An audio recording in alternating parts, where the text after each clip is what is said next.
Muy bien, y ya nos metemos en la primera nota del día de hoy y tiene que ver con lo que está pasando en la provincia de Buenos Aires. Varios conflictos que decíamos hoy han sido tratados acá de distintos actores. Vinieron la gente de Astilleros, vino la gente de SICOP, vino la gente de Educación a través de distintos gremios. Los docentes también. Los docentes, exactamente. Y vamos a estar hablando de todos esos temas y sobre todo sobre la emergencia educativa. Vamos a estar con quien presentó ese proyecto, que es Pablo Garate. ¿Cómo estás, Pablo? ¿Bien? ¿Qué tal? Diputado del Frente Renovador. Bienvenido. Bueno, primero Gracias. quiero que hablemos un poco sobre esta emergencia educativa. ¿Por qué el proyecto? ¿Por qué presentaste ese proyecto? Bueno, en realidad nosotros, diríamos, como espacio político y particularmente yo he venido insistiendo en el anterior gobierno y en este también sobre las carencias profundas que tiene la educación pública en la provincia de Buenos Aires, las escuelas específicamente. Y entonces la realidad es que en conjunto, desde que me tocó a mí asumir el año pasado, en realidad a principio de este año, la responsabilidad de ser vicepresidente de la Comisión de Educación, bueno, obviamente uno tiene que cumplir con ese rol nuevo que le toca. Entonces nosotros armamos un equipo de trabajo que incluye al concejal Luciano Sanguinetti de aquí de La Plata. Y bueno, y empezamos a hacer algunos proyectos de ley. De hecho, es una primicia, el miércoles que viene vamos a presentar el proyecto de servicio alimentario escolar. La realidad es que empezamos a trabajar en la emergencia de edilicia, de infraestructura, porque nos pasaba que yo iba en mi pueblo, yo soy de Tres Arroyos, había escuelas que hacía 3 meses que no tenían agua, que los chicos te mandaban videos con las escuelas Sí, cuando llovía con riesgo de electrificación, es decir, un montón de situaciones que hicieron que empezáramos a trabajar en la emergencia edilicia en este sentido. Bueno, el caso de Moreno... digamos, No, fue como ahí va claro. justamente. Y justo en el camino que estábamos terminando el proyecto, ocurrió esa terrible tragedia que fue la de Moreno, y entonces nosotros precipitamos la necesidad de decir, bueno, basta, con esto tocamos fondo, a partir de esta situación ya no hay vuelta atrás. Y nosotros nos costaba un poco más armar la emergencia, porque nosotros no queríamos una emergencia de las típicas que tiene el gobierno, con la cual le facilitas en definitiva todo al gobierno, porque le permitís usar los recursos para lo que quiere, y no para efectivamente hacer lo que hay que hacer. Nosotros tenemos una emergencia de seguridad y la seguridad no mejora, tuvimos emergencia carcelaria y no mejoró, tuvimos emergencia administrativa y no se aceleraron los procedimientos para las obras públicas. Entonces nosotros ideamos una vuelta más, que era una emergencia en la cual construyéramos como en 2 pilares. Un primer pilar es un diagnóstico real de la situación de la educación de la provincia de Buenos Aires, que si bien es cierto que los gremios tenían algún diagnóstico, no es el diagnóstico oficial que debemos tener, que debe tener un gobierno para planificar una política pública, eso está claro. Cuando vino el subsecretario de Educación nos dijo que se guiaban por la del 2016. Han pasado cosas del 2016 Claro. para acá, con lo cual eso fue un primer pilar para nosotros.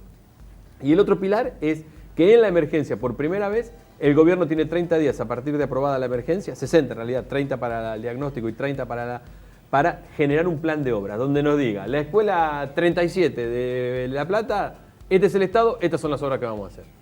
Entonces, a partir de eso, se construye una bicameral, que no va a ser una bicameral de las habituales, sino va a ser una bicameral para construir una relación con el gobierno, pero también con el control ciudadano para saber, esta obra que se comprometieron, ¿se está haciendo? ¿Qué porcentaje? ¿Cómo venimos? Bueno, nosotros le vamos a dar, una vez que salga la ley, pensamos darle una impronta fuerte a esta bicameral. Claro, porque lo importante es que se ejecute eso, porque acá, por ejemplo, ha venido el director de la Escuela 59 de Villa Castel, y él nos decía, fueron del Consejo Escolar, miraron la situación, de hecho él nos decía, hay un piso que nos dijeron no se puede caminar arriba de este piso porque se puede derrumbar en un segundo piso, se fueron, vieron cómo estaba y dijeron, en 5 días vamos a empezar. Y no se empezó, dice, la obra sigue sin ejecutarse. Entonces, Mirá, ¿cómo se hace para estar presente en que eso se haga? A ver, nosotros creemos que el resumen de esta emergencia tiene que ser obras para las escuelas.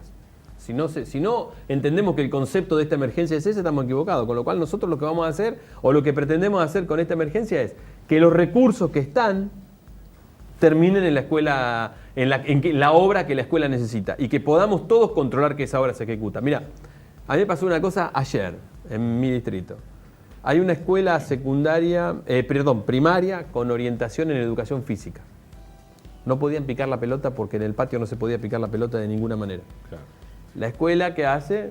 Me llama y me dice, Pablo, vos que sos legislador, no nos da una mano. Bueno, nos hicimos un playón. Un playón a la intemperie, diríamos un alisado bien hecho, todo eso. Se le ocurrió ayer al Consejo Escolar ir a ver que supuestamente tenía una rajadurita. Entonces, ¿qué hice? La llamé a la infraestructura y le dije, miren, discúlpenme, ¿Cuánto hace que pediste arreglar esto? 7 años. 7 años, 20.000 pesos. O sea, esa es la muestra de la decadencia. 7 años los chicos en una escuela no podían picar una pelota, tenían aro de básquet, tenían uno solo. Así que en un país futbolero como el nuestro no tenía un arco de fútbol. Entonces, 7 años, ahora, alguien que la hace por iniciativa de la comunidad educativa, de la cooperadora y de la directora. ¿Ustedes se le ocurre ir ahora? Fue a la inspectora de infraestructura escolar en mayo y recién fue ahora el consejo escolar, 5 meses después. O sea, la verdad que todo esto está muy, muy desmadrado, porque la realidad es que todos los distritos de la provincia de Buenos Aires tienen inspector de infraestructura escolar. Con lo cual hay alguien que está cobrando para realizar una tarea, con lo cual tendríamos que tener el diagnóstico actualizado casi online.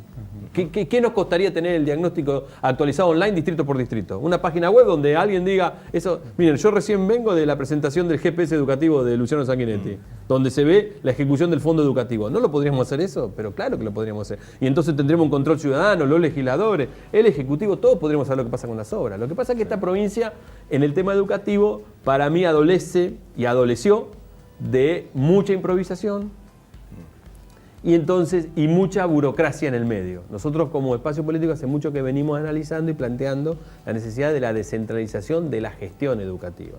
Claro. No de otras cosas, sino la descentralización de la gestión educativa. Es decir, que entre la necesidad que hay en un distrito y la devolución de esa necesidad no tenga que venir a La Plata, porque después la burocracia se termina comiendo. Porque cuando uno ve la línea de funcionarios, dice hay demasiado funcionario y demasiadas pocas obras. Bueno, pero cuando hablamos del tema paritarias, por ejemplo, esto está dentro de la discusión de la paritaria, la situación de infraestructura de las escuelas. Lo que se ha visto, por lo menos de la gobernadora, ha sido por momentos hasta un desprecio por un sector de los docentes o por un sector del sindicalismo docente en esta última paritaria, ¿no? Después pasó todo esto, acá hubo también un docente electrocutado en la ciudad de La Plata. Digo, tuvimos que llegar a un momento extremo para que se active esta situación. No, yo lo que creo que, por eso digo, la política educativa de la provincia de Buenos Aires, nosotros lo dijimos también al anterior gobernador y se ha ido profundizando, es que terminás el año discutiendo solo paritarias. El año educativo de los últimos años, si uno pónganse a pensar de acá para atrás, todos los años, no solo de este gobierno lo profundizó, sino el otro también, te encontrás con que en realidad todo era discusión paritaria. Este gobierno además le dio una vuelta más. Creyó que sacaba un rédito político de enfrentarse a los gremios docentes, fundamentalmente a Baradel. Entonces, ¿qué dijo? Nos conviene seguir alimentando la cuestión política, de rédito político, de la politiquería barata, de decir saco una ventajita porque lo tengo sentado a Baradel, yo hago cara de buena, Baradel tiene la cara de malo y entonces saco una ventaja. En el medio de las escuelas se nos venían a pedazos. Y además no discutíamos nada, no discutimos calidad educativa, no discutimos formación docente, no discutimos el rol de los directores, no discutimos servicio alimentario escolar, no discutimos infraestructura escolar, porque nosotros no queremos no queríamos una ley de emergencia, nosotros queremos una ley de infraestructura escolar que sea ágil para resolver el problema. Se terminó sacando el fondo escuela. O sea, la realidad es que los docentes, el director en una escuela, si no tiene la cooperadora, está en un problemón.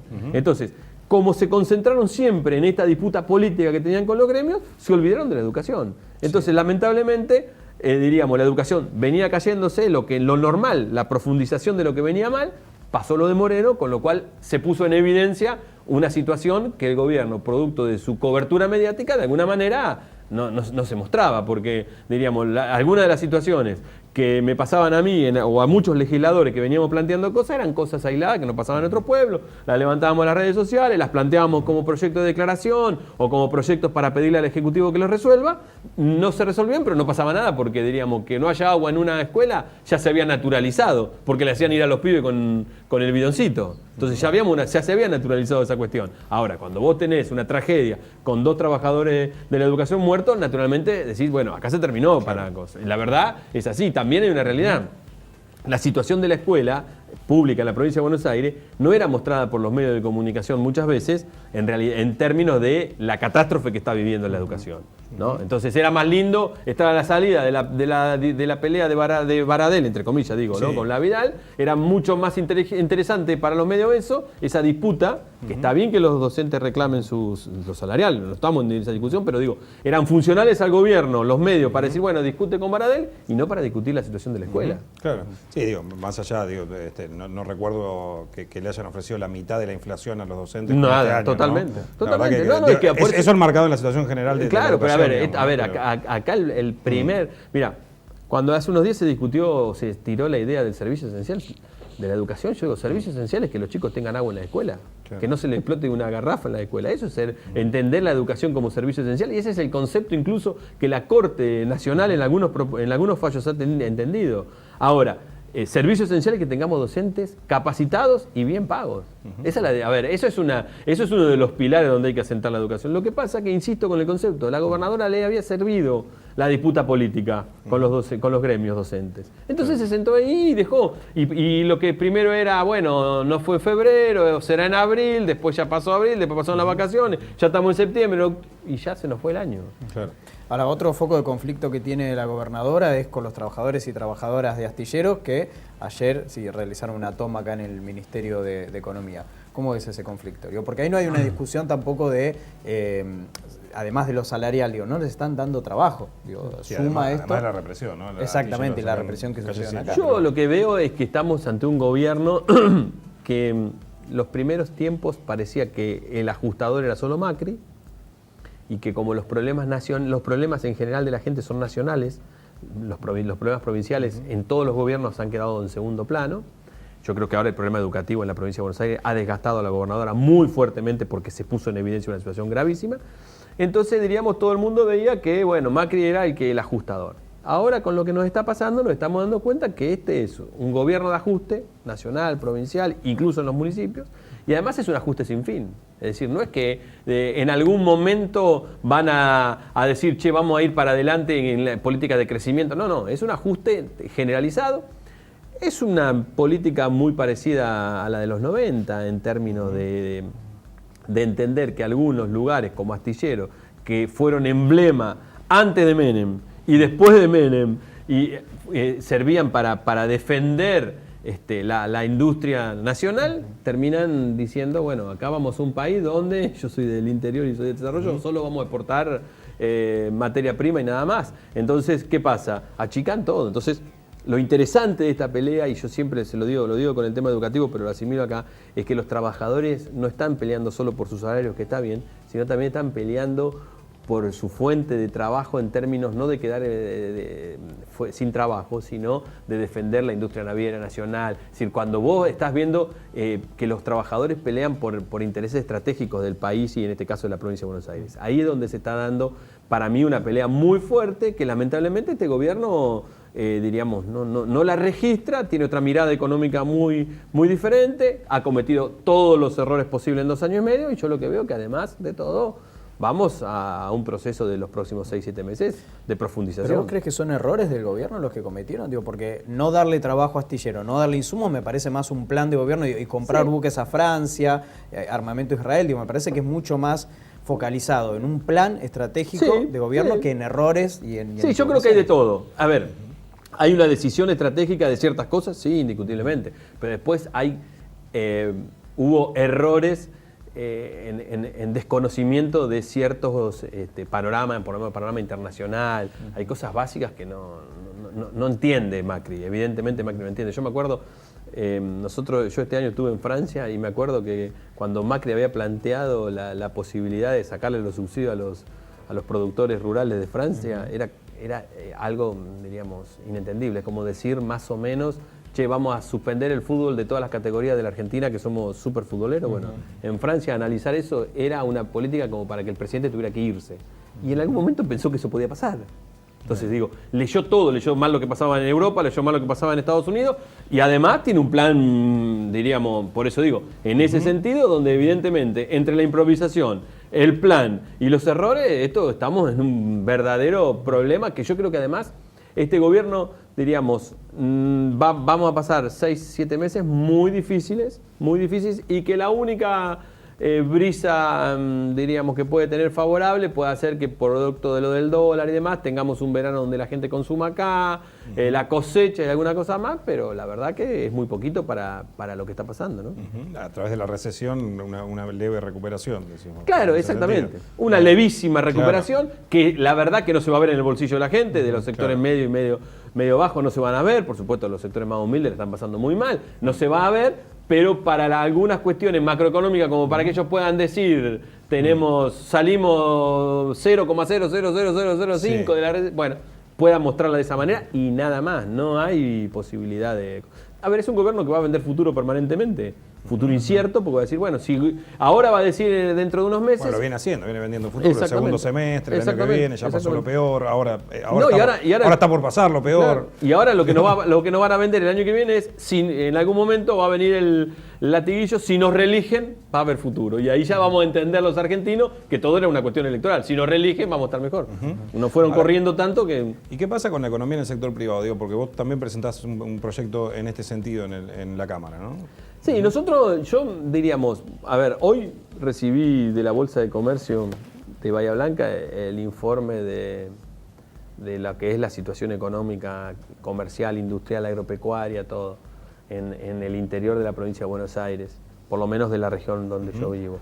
Y la verdad que, salvo diríamos que se agrandó un poco el área de lo que tiene que ver con los cereales, trigo, maíz y demás, el resto de todos los indicativos en general son todos indicativos negativos absolutamente. Y nosotros creemos que, yo presenté el proyecto del Consejo Económico y Social porque yo digo que en momentos como estos hay que sentar en una mesa, aunque el gobierno no lo quiera, hay que sentar en una mesa a todos los sectores, específicamente incluso para ver cómo planificamos políticas para adelante. Es decir, hay que tratar de empezar a buscar consensos, porque la verdad que se nos están cayendo muchos argentinos en la pobreza. Y eso va a traer conflictividad y naturalmente tiene que traer conflictividad porque esto pasa. Entonces yo digo, tenemos que buscar un lugar, un ámbito donde esté el gobierno, estén los empresarios, estén los trabajadores, estén las organizaciones que tengan que estar a los efectos de poder ver cómo se toman decisiones estratégicas, cómo se pueden planificar políticas, cómo se pueden hacer recomendaciones, cómo se puede tener información. Es decir, hoy tenemos un momento en donde todo por separado se discute el Fondo Federal Solidario, si el Fondo de la Soja, se discute le dan un poquitito y algunos se van contentos, pero en realidad lo que se van contentos es lo que perdimos, porque lo que nos iba a venir tanta plata, ahora iban a venir 4.300 millones hasta fin de año, vienen 900 y parece que conseguimos algo. Entonces digo, aún, bárbaro, vienen 900 millones, bueno, pero tenemos que ver cómo de alguna manera hacemos que esos recursos que vengan puedan llegar a quien corresponde. Entonces, debe haber un ámbito de discusión, de debate, de sentarse. Es decir, nadie quiere que por lo menos nosotros no queremos que este gobierno se vaya antes, lo que queremos es que gobierne mejor, o que por lo menos podamos encauzar algunas cosas, porque la verdad que a nadie le gusta tener que estar hablando de que este es un gobierno de ajuste, de que hay más pobreza, a nadie le gusta eso porque no es que el ajuste, la pobreza, la falta de empleo, la falta de trabajo para astillero es un número, no, son argentinos bonaerenses que están quedando sin poder llegar a fin de mes, que están quedando en la pobreza. Entonces, la verdad que hay que entender que es necesario en esta situación de profunda crisis intentar buscar consenso. No vamos a poder buscar consenso para el ajuste, porque es lo que pareciera que el gobierno quiere cuando se reúne espasmódica y esporádicamente con los gobernadores cuando hay un presupuesto. Nosotros buscamos un ámbito y eso es el Consejo Económico y Social, que en realidad no es un invento de nosotros.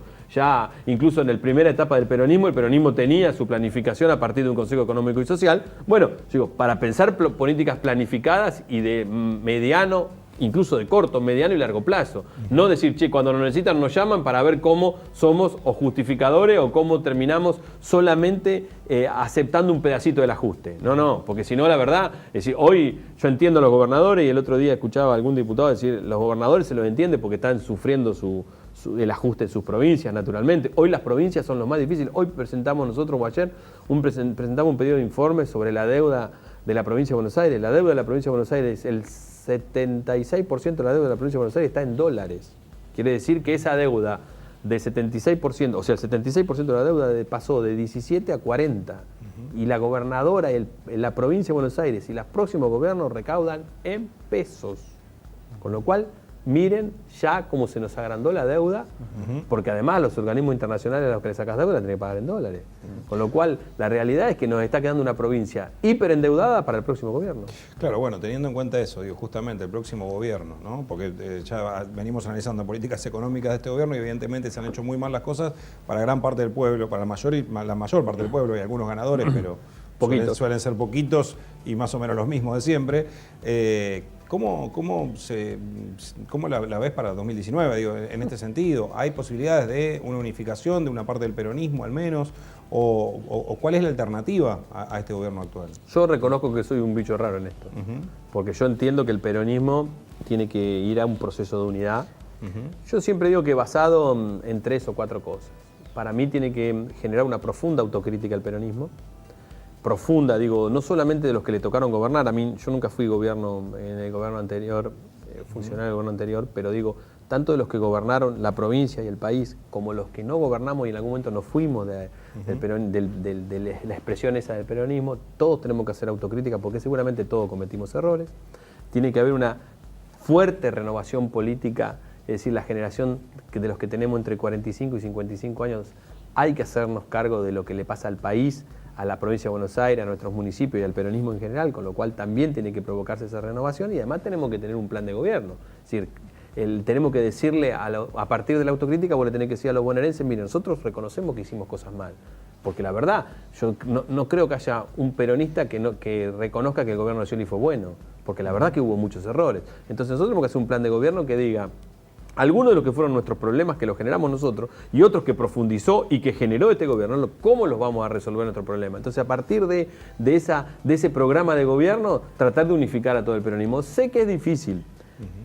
¿Por qué es difícil? Porque a veces la dirigencia política, lejos de entender que cuando hay momentos de crisis tan profunda, en serio hay que pensar en la gente, hay que pensar en el país, sigue pensando porque es un disco rígido que no se pueden sacar, siguen pensando en sus aspiraciones personales. Entonces, cuando cada uno piensa en sus aspiraciones personales, eso tiende a dividirnos, lógico y naturalmente, ¿no? Bueno. Si mañana le dijeran a ustedes que hay un solo conductor, por ahí ustedes dos empezarían a ver. Ahora, la realidad es que cuando diríamos, si en algún momento alguien le dice se termina el programa, ustedes dicen, no, vamos a sentarnos, vamos a plantarnos, bueno, claro. Eso me parece que estamos en un problema de ese tipo. La gente, el dirigente político tiene que entender que hay que estar a la altura de las circunstancias. Miren, yo doy un ejemplo. En mi pueblo, en Tres Arroyos, el peronismo ya tiene un interbloque peronista. Todos los concejales, los que vienen del kirchnerismo, del más ultra, menos ultra, lo que sea, lo que venimos del Frente Renovador, los concejales, estamos todos en un interbloque. ¿Por qué? Porque creemos que a Tres Arroyos le hizo muy mal que haya 24 años que gobierna el movimiento vecinal, el mismo gobierno. Entonces, ¿nosotros qué nos estamos planteando? Estamos planteando la necesidad de decirle a la gente, al vecino de Tres Arroyos, cómo gobernaríamos y cómo nos mostramos en unidad. Y entonces entendemos que es la etapa histórica para que, no importa quién sea el candidato, pero que recuperemos el municipio porque Tres Arroyos es una ciudad muy próspera y hoy tiene rancho de chapa, tiene una situación social muy contenta. Bueno, lo mismo pasa en la provincia, lo mismo pasa en la nación. Los dirigentes tendrán que dejar. Por eso yo soy un bicho raro, porque yo sé que algunos en mi espacio político por ahí no lo comparten, y en otros espacios políticos por una cosa o por otra, capaz que no lo comparten tampoco. Pero yo creo que es la etapa histórica en la cual hay que hacerse cargo, porque tal vez estemos de nuevo a las puertas de tener un gobierno, el próximo, de transición. ¿Pero por qué de transición? Primero porque lo que nos van a dejar en tema de endeudamiento, tanto nacional como provincial, es tan fuerte que por ahí va a tener que ser de transición en serio y de consenso. Y tal vez el que gane, el que sea el candidato, no pueda ir a la reelección, esto que a veces mucho le gusta a los dirigentes políticos. ¿Por qué? Porque tenga que hacer algunas cuestiones muy profundas después de lo que nos termine dejando este gobierno. Con lo cual, a esa altura hay que estar para tener la grandeza de decir, bueno, hay que sacar al país de esta situación. Eso es indiscutible. Si no, no hay futuro. Pablo, gracias por venir. Muy amable, gracias a ustedes. Gracias. Muy bien. Pensaba, nos han dicho que entre los dos no hacemos uno, ¿no? Claro, no sé si nos van a dejar un solo conductor. Yo digo que si hay un solo conductor se queda usted, porque yo no quiero quedar pegado con este programa. Yo me desligo de que después me ataquen las redes sociales. Con mis impuestos, claro. Con sus impuestos. Bueno.